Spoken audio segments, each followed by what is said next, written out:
Pada tahun 1945,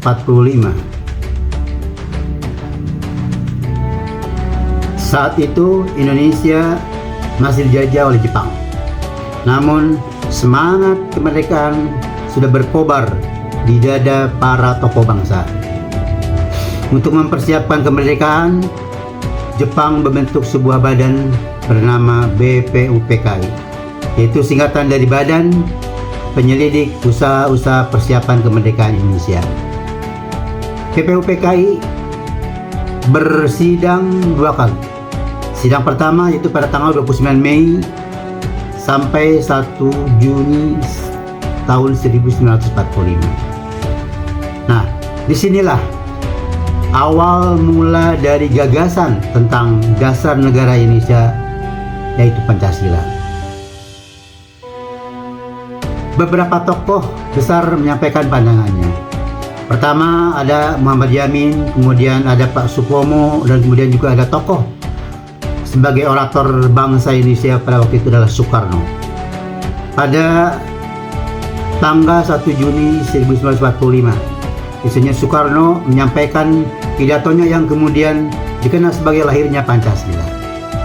5 dasar yang beliau usulkan adalah: pertama adalah kebangsaan Indonesia, yang kedua adalah kemanusiaan internasional, dan ketiga adalah mufakat atau demokrasi, yang keempat kesejahteraan sosial, dan kelima adalah ketuhanan yang berkebudayaan.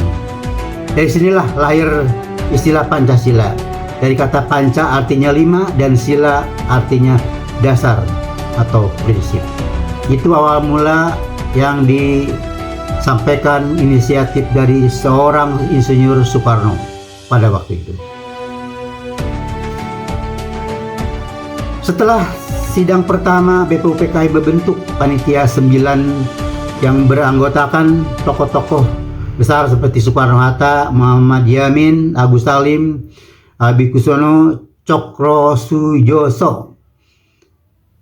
Tugas mereka merumuskan dasar negara yang dapat diterima semua golongan, baik nasionalis maupun agama.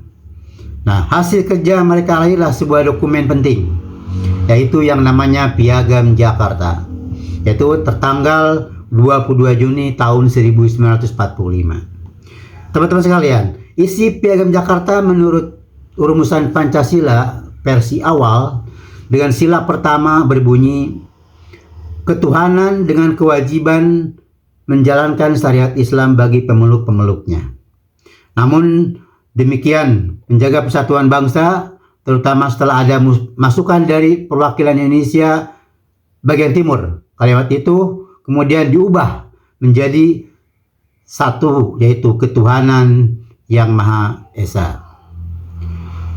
Perubahan ini menunjukkan sikap bijaknya seorang tokoh dan semangat toleransi yang luar biasa pada para pendiri bangsa, rela menurunkan ego kelompok demi persatuan Indonesia. Inilah salah satu pelajaran besar bagi kita, bahwa persatuan dan kebersamaan lebih penting dari perbedaan. Setelah BPUPKI selesai, pada waktu itu dibentuklah apa yang disebut dengan PPKI, Panitia Persiapan Kemerdekaan Indonesia. PPKI bersidang pada tanggal 18 Agustus 1945, satu hari setelah proklamasi kemerdekaan. Nah, pada sidang itu PPKI secara resmi mengesahkan Undang-Undang Dasar 1945.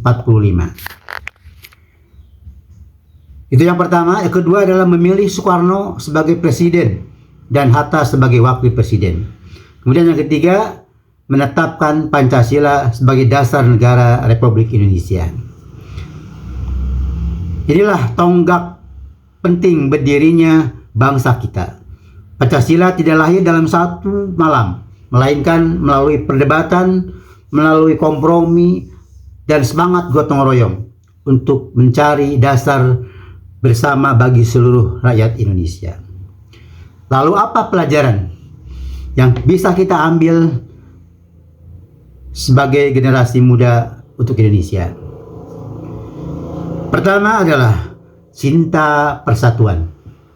Para pendiri bangsa mengajarkan kita bahwa perbedaan bukan alasan untuk berpecah, tapi kekuatan untuk maju bersama. Kedua adalah musyawarah dan toleransi. Pancasila lahir dari semangat dan menghargai pendapat yang berbeda. Kemudian yang ketiga adalah semangat nasionalisme. Pancasila bukan hanya sejarah, tetapi identitas kita sebagai bangsa. Teman-teman sekalian, sejarah lahirnya Pancasila bukan sekadar cerita masa lalu. Ia adalah cermin agar kita terus menjaga nilai-nilai Pancasila dalam kehidupan sehari-hari, di sekolah, dunia digital, dan di masyarakat. Nah, dari BPUPKI, kemudian Piagam Jakarta, terus adanya PPKI, kita belajar bahwa Indonesia berdiri di atas semangat persatuan dan perbedaan. Mari kita jaga warisan itu, karena masa depan bangsa ada di tangan kita semua sebagai generasi muda, generasi Pancasila. Demikian sejarah singkat yang bisa kita ambil dari sejarah lahirnya Pancasila. Terima kasih. Assalamualaikum warahmatullahi wabarakatuh.